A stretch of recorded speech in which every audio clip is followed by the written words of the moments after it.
ರೇಣುಕಾಸ್ವಾಮಿ ಕೊಲೆ ಕೇಸ್ನಲ್ಲಿ ಸಿಲುಕಿರುವಂತಹ ನಟ ದರ್ಶನ್ ಜಾಮೀನು ಅರ್ಜಿ ವಿಚಾರಣೆ ನಡೀತಾ ಇದೆ. ವಾದ ಪ್ರತಿವಾದ ಎಲ್ಲರ ಕುತೂಹಲ ಕೆರಳಿಸ್ತಾ ಇದೆ. ಅವರ ಪರವಾಗಿ ವಕೀಲರು ವಾದವನ್ನು ಮಂಡಿಸಿದರು. ಸಿ.ವಿ. ನಾಗೇಶ್ ಅವರು ಇವತ್ತು ಎಸ್ಪಿಪಿ ಪರವಾಗಿ ಪ್ರಸನ್ನಕುಮಾರ್ ಅವರು ವಾದವನ್ನು ಮಂಡಿಸಿದರು. ರಕ್ತ ಚರಿತ್ರೆಯ ಪಾರ್ಟ್ 2 ತೆರೆದಿಡ್ತೀನಿ ನಾಳೆಗೆ ಅಂತ ಹೇಳಿದ್ದಾರೆ. ಸೊ ಹಾಗಾಗಿ ಇವತ್ತು ಸಮಯ ಇರಲಿಲ್ಲ, ನಾಳೆಗೆ ವಿಚಾರಣೆ ಮುಂದೂಡಿಕೆ ಮಾಡಿದ್ದಾರೆ. ಏನೆಲ್ಲ ವಾದ ಆಯಿತು ಇವತ್ತು ಅನ್ನೋದನ್ನ ನೋಡ್ಬಿಡೋಣ ಬೇಗ. ಸೊ ಈ ರೀತಿಯಾಗಿತ್ತು ವಾದದ ಪ್ರಮುಖ ಅಂಶಗಳು. ಸೋಷಿಯಲ್ ಮೀಡಿಯಾದಲ್ಲಿ ಬೇಡವಾದದ್ದೇ ಹೆಚ್ಚು ಬರುತ್ತೆ. ಅಶ್ಲೀಲ ಫೋಟೋ ಕಳಿಸೋದು ಈಗಿನ ಕಾಲದಲ್ಲಿ ಸಾಮಾನ್ಯವಾಗಿದೆ. ಆಕೆ ರೇಣುಕಾ ಸಂದೇಶ ಬ್ಲಾಕ್ ಮಾಡಿ ರಿಪೋರ್ಟ್ ಮಾಡಬಹುದಾಗಿತ್ತು, ಆದರೆ ಪವಿತ್ರ ಗೌಡ ಅದನ್ನು ಮಾಡೋ ಪ್ರಯತ್ನವೇ ಮಾಡಲಿಲ್ಲ.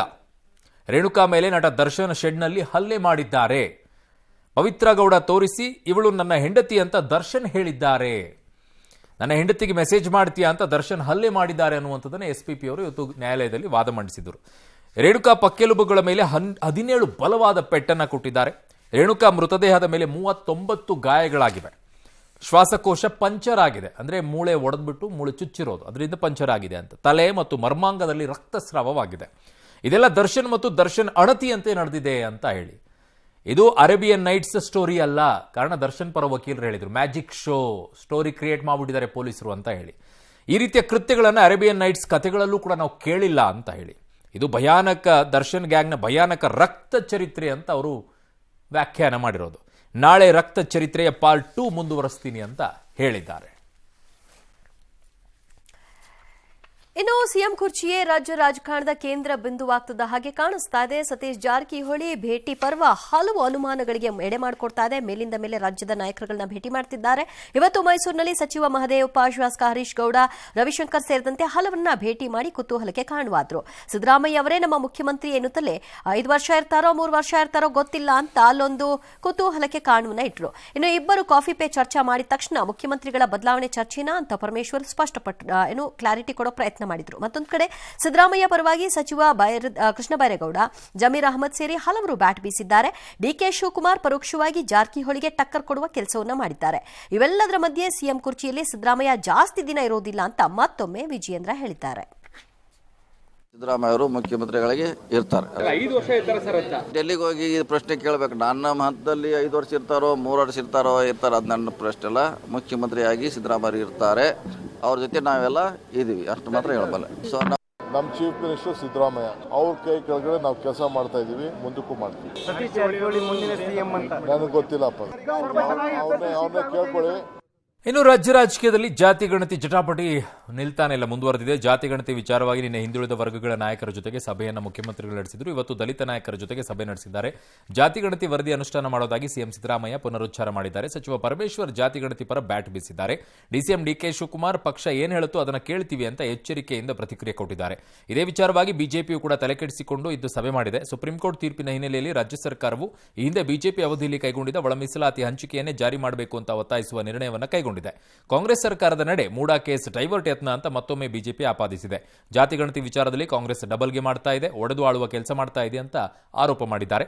ಇದು ಅವೈಜ್ಞಾನಿಕ ಅಂತಾನು ಕಿಡಿಕಾರಿದ್ದಾರೆ. ಆದರೆ ಇದಕ್ಕೆಲ್ಲ ಮಾಜಿ ಸ್ಪೀಕರ್ ಕೆ.ಬಿ. ಕೋಳಿವಾಡ ತಿರುಗೇಟನ್ನು ಕೊಟ್ಟಿದ್ದಾರೆ. ನಮ್ಮ ಪಕ್ಷ ಏನು ಹೇಳ್ತದೆ ಅದೆಲ್ಲ ನಾವೆಲ್ಲ ಮಾಡ್ತೀವಿ, ನಡಿ. ಸಿದ್ದರಾಮಯ್ಯನವರ ಈ ಜಾತಿ ಗಣತಿ ವರದಿ ಅವೈಜ್ಞಾನಿಕವಾಗಿದೆ. ಮುಖ್ಯಮಂತ್ರಿಗಳ ಕುರ್ಚಿ ಅಳ್ಳಾಡ್ತಾ ಇರ್ತಕ್ಕಂಥ ಈ ಸಂದರ್ಭದಲ್ಲಿ ಜಾತಿ ಜನಗಣತಿಯ ಬಗ್ಗೆ ರಾಜಕೀಯ ದಾಳವಾಗಿ ಬಳಸಿಕೊಂಡು ಪ್ರಯತ್ನ ಮಾಡೋದಕ್ಕೆ ಹೊರಟಿದ್ದಾರೆ. ಯಾಕೆ ಇಷ್ಟೊಂದು ಆತುರವಾಗಿ ಈಗ ಇದನ್ನ ಅನುಷ್ಠಾನಕ್ಕೆ ತರ್ತೇವೆ ಅನ್ನೋ ಪ್ರಯತ್ನ ಮಾಡ್ತಾ ಇದ್ದೀರಿ? ದಾನ ಎಲ್ಲ ಕೊಡೋದನ್ನ ಹಿಂದೆ ಕೇಳ್ತಾ ಇದೀವಿ, ಬಟ್ ಈ ದಾನ ಕೇಳ್ಬಿಟ್ರೆ ಗಾಬರಿ ಆಗ್ಬಿಡ್ತಾ ಇದೆ. ಯಾಕೆ ಅಂದ್ರೆ ನೋಡಿ ಸ್ಟೋರಿ ಹೆಂಗಿದೆ. ಮಾಗಡಿಯ ಪಾಲನಹಳ್ಳಿ ಮಠಕ್ಕೆ ರಾಜಸ್ಥಾನದ ಮೂಲದ ಗಣಿ ಉದ್ಯಮಿ ಓಸ್ವಾಲ್ ಜೈನ್ ಎಷ್ಟು ಕೊಟ್ಟಿರ್ಬೇಕು ಹೇಳಿ, ಬರೋಬ್ಬರಿ 3,000 ಎಕರೆ ಭೂಮಿಯನ್ನ ದಾನವಾಗಿ ನೀಡಿದ ಘಟನೆ ನಡೆದಿರೋದು. 3,000 ಎಕರೆ. ಉದ್ಯಮಿ ಓಸ್ವಾಲ್ ಜೈನ್ ತಮ್ಮ ಸ್ವಯರ್ಜಿತವಾದಂಥ 3,000 ಎಕರೆ ಭೂಮಿಯನ್ನ ಪಾಲನಹಳ್ಳಿ ಮಠದ ಡಾಕ್ಟರ್ ಸಿದ್ದರಾಜ ಸ್ವಾಮೀಜಿಗೆ ಹಸ್ತಾಂತರ ಮಾಡಿದ್ದಾರೆ. ಕಳೆದ 20 ವರ್ಷಗಳಿಂದ ಪಾಲನಹಳ್ಳಿ ಮಠದ ಸ್ವಾಮೀಜಿ ಜೊತೆಗೆ ನಿಕಟ ಸಂಪರ್ಕವನ್ನು ಹೊಂದಿದ್ದ ಉದ್ಯಮಿ ಓಸ್ವಾಲ್ ಜೈನ್ ಇದೀಗ ತಮ್ಮ ಸಂಪೂರ್ಣ ಆಸ್ತಿಯನ್ನು ತೊರೆದು ಸನ್ಯಾಸತ್ವವನ್ನು ಸ್ವೀಕರಿಸೋಕೆ ಮುಂದಾಗಿದ್ದಾರೆ. ಈ ಹಿನ್ನೆಲೆಯಲ್ಲಿ ಗುಬ್ಬಿ ತಾಲೂಕಿನ ಚೇಳೂರು, ಚಿಕ್ಕನಾಯಕನಹಳ್ಳಿ, ಮುಂಬೈ ಸೇರಿ ವಿವಿಧೆಡೆ ಇರುವ ಸಾವಿರಾರು ಎಕರೆ ಭೂಮಿಯನ್ನ ಡಾಕ್ಟರ್ ಸಿದ್ದರಾಜ ಸ್ವಾಮೀಜಿ ಹೆಸರಿಗೆ ನೋಂದಣಿ ಮಾಡಿಸಿದ್ದಾರೆ. ಬ್ಯಾಂಕ್ ವಹಿವಾಟು ಮತ್ತು ಭೂಮಿ ಹಾಗೂ ವಾಣಿಜ್ಯಕ್ಕೆ ಸಂಬಂಧಿಸಿದ ದಾಖಲೆ ಪತ್ರಗಳನ್ನು ಹಸ್ತಾಂತರ ಮಾಡಿಬಿಟ್ಟಿದ್ದಾರೆ. ಇದನ್ನು ಬಡಬಗ್ಗರ ಏಳಿಗೆಗೆ ಮೀಸಲು ಇರಿಸೋದಾಗಿ ಸ್ವಾಮೀಜಿ ತಿಳಿಸಿದ್ದಾರೆ. ಗಣಿ ಉದ್ಯಮಿ ನಡೆಗೆ ಪಾಲನಹಳ್ಳಿ ಮಠದ ಭಕ್ತರಿಂದ ಭಾರಿ ಮೆಚ್ಚುಗೆ ವ್ಯಕ್ತವಾಗಿದೆ. ಇನ್ನೇನಾಗುತ್ತೆ? ಸಿಎಂ ಭೇಟಿ ವೇಳೆ ಭದ್ರತಾ ನಿಯಮ ಬ್ರೇಕ್ ಮಾಡಿದ್ದ ಹಿನ್ನೆಲೆಯಲ್ಲಿ ಗಂಗಾವತಿ ಶಾಸಕ ಜನಾರ್ದನ ರೆಡ್ಡಿಗೆ ಪೊಲೀಸರು ಶಾಕ್ ಕೊಟ್ಟರು. ಜನಾರ್ದನ ರೆಡ್ಡಿ ಬಳಸುವ ರೇಂಜ್ ರೋವರ್ ಮತ್ತು ಸ್ಕಾರ್ಪಿಯೋ ಕಾರುಗಳನ್ನು ಗಂಗಾವತಿ ಟ್ರಾಫಿಕ್ ಪೊಲೀಸರು ಬೆಂಗಳೂರಿನಲ್ಲಿ ಸೀಸ್ ಮಾಡಿದ್ದಾರೆ. ಅಲ್ಲದೆ ಜನಾರ್ದನ ರೆಡ್ಡಿಗೆ ನೋಟಿಸ್ ಕೂಡ ಜಾರಿ ಮಾಡಿದ್ದಾರೆ. ಆದರೆ ಜನಾರ್ದನ ರೆಡ್ಡಿ ತಮ್ಮ ನಡೆಯನ್ನ ಸಮರ್ಥಿಸಿಕೊಂಡಿದ್ದಾರೆ. ಕಾನೂನು ಮೂಲಕ ಕೇಸ್ ಎದುರಿಸ್ತೀನಿ ಅಂತ ತಿಳಿಸಿದ್ದಾರೆ. ಅಕ್ಟೋಬರ್ 5ರಂದು ರಾತ್ರಿ ಡಿವೈಡರ್ ಮೇಲೆ ಕಾರನ್ನ ಹತ್ತಿಸಿ ಸಿಎಂ ಬರ್ತಿದ್ದ ಮಾರ್ಗದಲ್ಲಿ ಜನಾರ್ದನ ರೆಡ್ಡಿ ಅವರ ಕಾರು ಚಲಾವಣೆ ಆಗಿದೆ. 70ನೇ ರಾಷ್ಟ್ರೀಯ ಚಲನಚಿತ್ರ ಪ್ರಶಸ್ತಿ ಪ್ರದಾನ ಸಮಾರಂಭ ದೆಹಲಿ ರಾಷ್ಟ್ರಪತಿ ಭವನದಲ್ಲಿ ಅದ್ದೂರಿಯಾಗಿ ನಡೆದಿದೆ. ರಾಷ್ಟ್ರಪತಿ ದ್ರೌಪದಿ ಮುರ್ಮು ಅವರು ವಿಜೇತರಿಗೆ ಪ್ರಶಸ್ತಿ ಪುರಸ್ಕಾರ ನೀಡಿ ಗೌರವಿಸಿದ್ದಾರೆ. ಕಾಂತಾರ ಮೂಲಕ ರಾಷ್ಟ್ರಮಟ್ಟದಲ್ಲಿ ಸದ್ದು ಮಾಡಿದ್ದ ಡಿವೈನ್ ಸ್ಟಾರ್ ರಿಷಬ್ ಶೆಟ್ಟಿ ಅತ್ಯುತ್ತಮ ನಟ ಪ್ರಶಸ್ತಿಗೆ ಭಾಜರಾಗಿದ್ದಾರೆ. ಕನ್ನಡಕ್ಕೆ 10 ವರ್ಷದ ಬಳಿಕ ಈ ಗೌರವ ದಕ್ಕಿರೋದು ತುಂಬಾ ವಿಶೇಷ. ಇನ್ನು ಕಾಂತಾರ ಮತ್ತು ಕೆಜಿಎಫ್ ಚಿತ್ರಗಳಿಗೆ ವಿವಿಧ ವಿಭಾಗಗಳಲ್ಲಿ ಹೊಂಬಾಳೆ ಫಿಲ್ಮ್ಸ್ಗೆ ಮುಡಿಗೆ 4 ರಾಷ್ಟ್ರೀಯ ಪ್ರಶಸ್ತಿ ಗರಿಗಳು ದಕ್ಕಿವೆ. ಒಟ್ಟು ಪ್ರಶಸ್ತಿಗಳು ಕನ್ನಡ ಚಿತ್ರೋದ್ಯಮಕ್ಕೆ ದಕ್ಕಿರೋದು ಅಷ್ಟು 5 ಅನ್ಸುತ್ತೆ ಅಲ್ವಾ? ಈ ಬಗ್ಗೆ ನಿರ್ಮಾಪಕ ವಿಜಯ್ ಕಿರಗುಂದೂರು ಸಂತಸವನ್ನ ವ್ಯಕ್ತಪಡಿಸಿದ್ದಾರೆ.